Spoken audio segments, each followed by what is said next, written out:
ألف صلوا على النبي خاتم الرسل الكرام أحمد الهدي الذي Bismillahirrahmanirrahim. Assalamualaikum warahmatullahi wabarakatuh. Alhamdulillah. Allahumma salli wa sallim wa barik ala sayyidina wa maulana Muhammad wa ala alihi wa sahbihi wa barik wa sallim. Jamaah setia channel Tazkirul Qulub yang dirahmati Allah, ketahuilah wahai sahabat, ada sebuah maksiat yang banyak dilakukan oleh manusia, yang kebanyakan mereka tiada menyadari perbuatan ini dapat meruntuhkan semua ibadatnya, dapat tertolak semua ibadahnya kepada Allah Subhanahu wa Ta'ala. Walaupun dia seorang ahli ibadah sekalipun, ahli zikir, ahli puasa, ahli tahajud, kan tetapi kalau dia melakukan perbuatan ini, ibadatnya tiada diterima oleh Allah Subhanahu wa Ta'ala. Bahkan dia selalu di dalam murkanya Allah dan murkanya Rasulullah, sebagaimana yang terdapat di dalam kitab Al-Jawharul Mauhub wa Mumbahatul Qulub karangan Al-Alamah Syekh Ali bin Abdurrahman Al-Kalantani rahimahullahu ta'ala pada halaman 157. Bunyi keterangan di dalam kitab ini dan riwayat daripada Abban daripada Anas ibnu Malik radhiyallahu an, katanya adalah satu orang pemuda pada zaman Rasulullah sallallahu alaihi wasallam yang bernama Alqamah. Adalah ia sangat bersungguh-sungguh di dalam ibadatnya dan banyak bersedekah. Semua sahabat mengetahui dia yang bahwa salah satu sahabat Rasulullah yang sangat kuat ibadatnya. Pada suatu hari datanglah sakit yang parah pada tubuhnya, sehingga istrinya mendatangi Rasulullah sallallahu alaihi wasallam. Sampai di hadapan Rasulullah, istrinya mengadu kepada Rasulullah, "Ya Rasulullah, sesungguhnya suamiku Alqamah di dalam keadaan niza, sakitnya sedang parah. Aku datang kemari wahai Rasulullah, memberitahu hal keadaan suamiku pada dirimu wahai Rasul."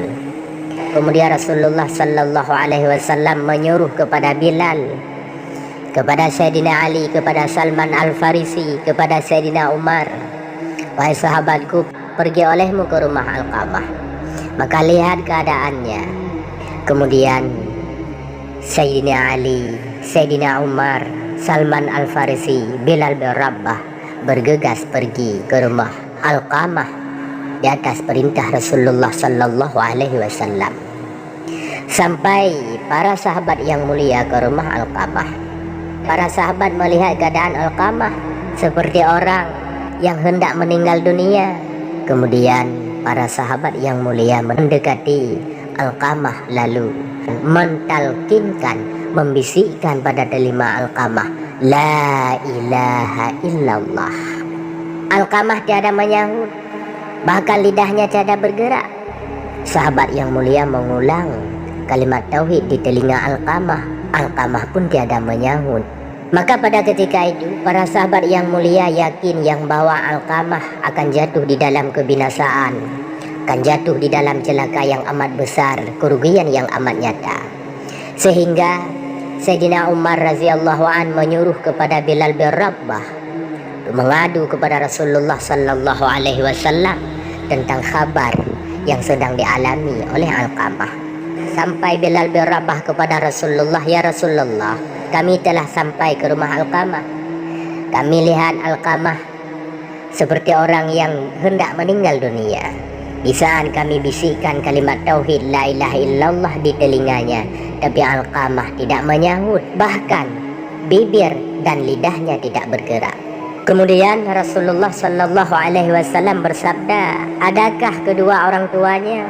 Bilal bin Rabah menjawab, "Ya Rasulullah, setahu saya Alqamah masih mempunyai satu orang tuanya, yaitu ibunya. Dan ibunya Alqamah sudah sangat tua ya Rasul." Rasulullah bersabda kepada Bilal, "Ya Bilal, Pergi olehmu kepada Ibu Alqamah, maka sampaikan olehmu kepadanya yang pertama salam dariku. Yang kedua, ajaklah ke tempatku, seandainya dia tiada berkuasa, biar aku yang mendatanginya. Kemudian Bilal bin Rabah bergegas kepada rumah ibunya Alqamah. Sampai Bilal bin Rabah ke rumah ibunya Alqamah. Wahai Ibu Alqamah, Rasulullah sallallahu alaihi wasallam mengirimkan salam kepadamu. Dan juga Rasulullah menginginkan kalau engkau kuasa mendatangi beliau di rumahnya. Seandainya engkau tiada kuasa, maka Rasulullah akan mendatangimu ke tempat ini. Berkata ibunya Alqamah, diriku bagi dirinya adalah penebusan. Aku terlebih utama dengan mendatangi Rasulullah sallallahu alaihi wasallam. Kemudian ibunya Alqamah mengambil sebilah tongkat lalu berjalan menuju ke rumah Rasulullah sallallahu alaihi wasallam. Di saat sampai ke rumah Rasulullah memberi salam oleh ibunya Alqamah, ya Rasul, Assalamualaikum ya Rasulullah. Rasulullah menjawab salam ibunya Alqamah. Kemudian duduk di hadapan Rasulullah sallallahu alaihi wasallam. Setelahnya ibunya Alqamah berkata kepada Rasulullah, ya Rasul, bukankah engkau memanggil kandaku? Rasulullah menjawab. Bahkan Rasulullah bersabda kepada ibu Alqamah, wahai ummi, wahai ibu Alqamah, engkau jawab pertanyaanku sekarang dengan benar, jangan pernah dusta. Bagaimana keadaan Alqamah? Kemudian ibunya Alqamah menjawab, ya Rasulullah, dia seorang ahli ibadat. Setiap malam dia tidak pernah tinggal melakukan salat tahajud. Dia selalu berpuasa di siang hari. Dia bahkan terkenal dengan ahli sedekah. Dan bahkan juga dia tiada pernah tinggal salat berjamaah. Kemudian Rasulullah sallallahu alaihi wasallam menanyakan kembali kepada ibunya Alqamah, lalu bagaimana perasaanmu wahai ibu kepada Alqamah? Ibunya Alqamah menjawab, saya marah kepadanya wahai Rasulullah. Beliau menanyakan kenapa. Ibunya Alqamah menjawab pula, ya Rasulullah, dia lebih mengutamakan istrinya dibandingkan dengan saya, dan dia pun durhaka kepada saya ya Rasulullah. Kemudian Rasulullah sallallahu alaihi wasallam bersabda, ketahuilah wahai ibu, dengan Alqamah tiada mendapatkan keridhaanmu, bahwa pada hari ini Alqamah tiada kuasa mengucapkan kalimat tauhid. Kemudian Rasulullah sallallahu alaihi wasallam memerintahkan kepada Bilal, wahai Bilal, pergi olehmu, kumpulkan kayu bakar, bawa kemari. Ibunya Alqamah terperanjat di hadapan Rasulullah sallallahu alaihi wasallam seraya menanyakan, ya Rasul, untuk apa ya Rasul kayu bakar yang Rasul perintahkan kepada Bilal? Jawab Rasulullah, aku ingin membakarnya Alqamah di hadapanmu. Di dalam riwayat yang lain, ini bahagian daripada triknya Rasulullah untuk melemahkan hatinya ibu Alqamah. Kemudian selanjutnya ibunya Alqamah menjawab, wahai Rasulullah, saya tidak tahan jikalau engkau membakar anakku di hadapanku.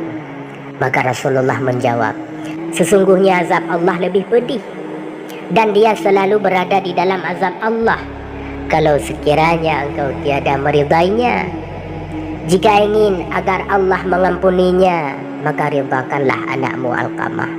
Demi zat yang jiwaku berada di tangannya, salat, puasa dan sedekah tidak akan memberikan manfaat selagi engkau masih marah kepadanya. Maka ibunya Alqamah berkata, ya Rasulullah, Allah menjadi saksi, para malaikatnya menjadi saksi, engkau sebagai Rasul menjadi saksi, kaum muslimin yang hadir di sini menjadi saksi bahwasanya di dalam detik ini aku telah ridha pada anakku yaitu Alqamah. Rasulullah pun berkata kepada Bilal, wahai Bilal, pergi olehmu kepada Alqamah, bisikkan kalimat tauhid di telinganya. Bilal bin Rabah pun berlari ke rumah Alqamah. Sebelum masuknya Bilal bin Rabah ke rumah Alqamah, Bilal mendengar dari luar rumah yang bahwa Alqamah sedang mengucapkan kalimat tauhid yaitu la ilaha illallah. Setelahnya Alqamah menghembuskan nafas yang terakhir. Kemudian Bilal bin Rabah mengadu kepada Rasulullah, menceritakan perihal yang telah terjadi kepada Alqamah. Rasulullah sambil tersenyum, Rasulullah memerintahkan kepada sahabat beliau untuk memandikan lalu mengkafani jenazah Alqamah. Rasulullah mendatangi rumah Alqamah.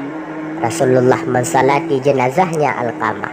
Setelahnya Rasulullah berdiri di dekat jenazah Alqamah. Selesai beliau salat, "Wahai para kaum muhajirin dan ansar, barang siapa yang melebihkan istrinya daripada ibunya, dia mendapatkan laknat dari Allah, laknat dari para malaikat, dan laknat dari semua manusia. Allah tidak akan menerima amalannya kecuali jika dia mau dan melakukan yang baik pada ibunya serta meminta keridhaannya." Pada akhirnya Rasulullah bersabda, "Ridha Rabbi fi ridhal walidi wa sakhatallahi Rabbi fi sakhatil walid." Ridha Allah itu di dalam keridhaan kedua orang tua, dan murkanya Allah di dalam murkanya kedua orang tua. Inilah wahai sahabat, dosa yang sangat besar yang dapat tertolak semua ibadah-ibadah yang lain, yaitu tidak mendapatkan keridhaan dari kedua orang tua, durhaka kepada ibu dan durhaka kepada ayah. Pada akhirnya kita semua memohon kepada Allah Subhanahu wa ta'ala, moga Allah menyelamatkan kita semua, menyelamatkan orang-orang yang kita cintai, orang-orang yang kita sayangi dari termasuknya ke dalam golongan orang yang durhaka kepada kedua orang tua. Amin, Allahumma amin. Hanya sekian, moga berfaedah untuk semua sahabat. Assalamualaikum warahmatullahi wabarakatuh.